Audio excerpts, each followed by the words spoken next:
चाहो तो लड़ना सीखो, कदम कदम पर अड़ना सीखो। हक चाहो तो लड़ना सीखो, कदम कदम पर अड़ना सीखो। जीना है तो मरना सीखो। जी नमस्कार, मैं सविता कुमारी यादव।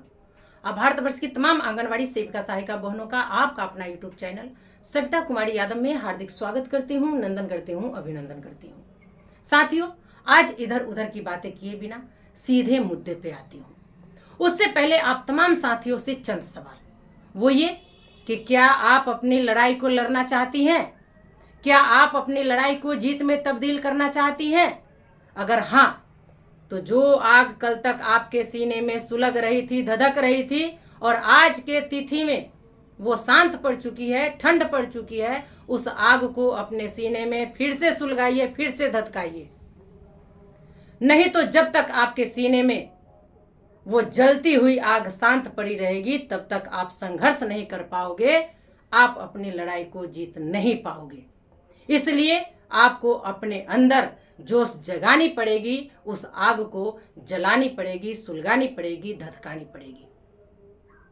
जब हमारा देश गुलाम था तो हमारे देश के वीर महापुरुष तमाम देशवासियों के अंदर खून में उबाल लाने के लिए, क्रांतिकारी लाने के लिए ऐसे ऐसे नारे देते थे जिसको सुनने के बाद उनके तन बदन में, खून में वो क्रांति का नारा दौड़ने लगता था, खून में उबाल आ जाता था। उस समय करो या मरो की स्थिति आ जाती थी, तभी जाकर हमारा देश आजाद हुआ था।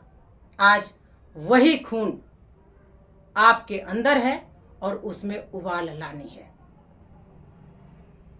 इसके लिए आपको चंद लाइनें अपने जहन में याद करके रखनी पड़ेगी कि हक चाहो तो लड़ना सीखो, कदम कदम पर अड़ना सीखो।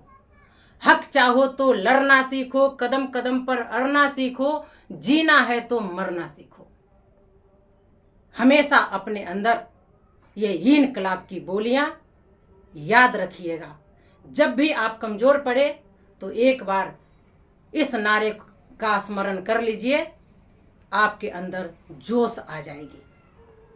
बहनों, हक, अधिकार, जोश, जज्बे की बात आज हमने इसलिए की क्योंकि आज कई दिनों से कई सारी आंगनवाड़ी सेविका बहनों का हमारे पास लगातार फोन कॉल्स आ रहे हैं।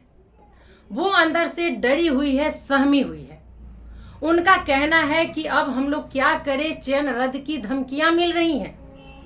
तो सबसे पहले आप तमाम बहनों से हम यही कहना चाहेंगे कि आप डरे नहीं, क्योंकि डर के आगे जीत है। जो लोग इस तरह का भ्रम फैला रहे हैं उनको फैलाने दीजिए, आप उन पे ध्यान मत दीजिए। क्योंकि हम भी आज कई दिनों से कई व्हाट्सएप ग्रुप पे ही नहीं बल्कि यूट्यूब चैनलों पर भी देखी, जहां पे बोला जा रहा है कि जिला पदाधिकारी महोदय के आदेशानुसार जो आंगनवाड़ी सेविकाएं एफआरएस सिस्टम से काम नहीं करेंगी उनको चिन्हित कर चयन रद्द कर दिया जाएगा। ऐसे कैसे रद्द कर दिया जाएगा? आखिर आंगनवाड़ी सेविकाओं को चयन रद्द करने का क्या आधार बनता है? जो हमारे भाई या बहन कह रही हैं कि जो 71 दिन के हड़ताल में इतिहास रचा गया, यानी आंगनवाड़ी सेविकाओं सहायिकाओं का चयन रद्द किया गया, वो पुनः नहीं दोहराई जाए, इसको लेकर आप लोग एफआरएस सिस्टम से 2-4 लाभार्थी का काम कर दीजिए। आखिर क्यों?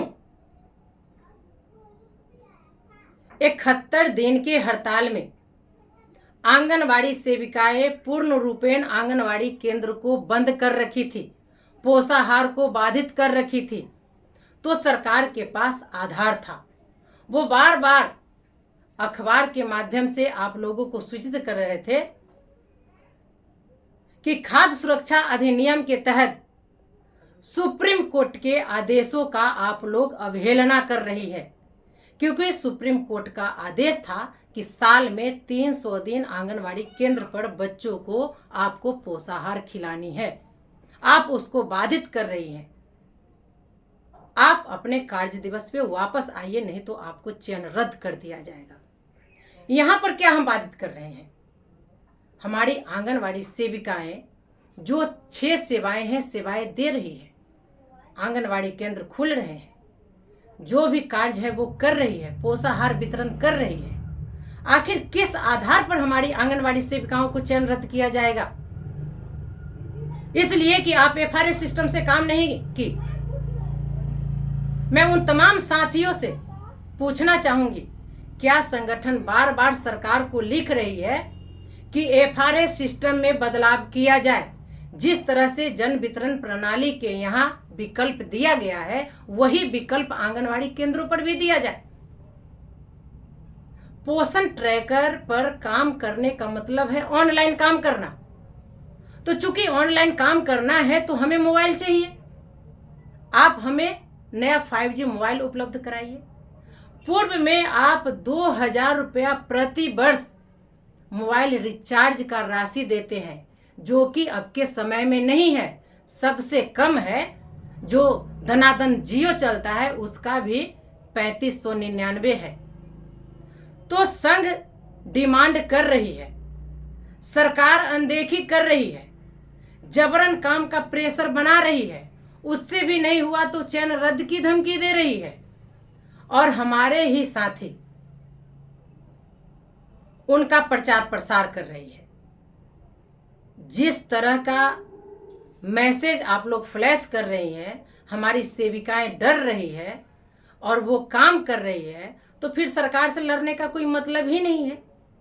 तो कृपया इस तरह का मैसेज अगर आप लोगों को मिलता भी है तो इसे ना दिखाए तो उसमें सत्यता लाएं कि आप लोग डरे नहीं, आपके लिए हम लोग हैं।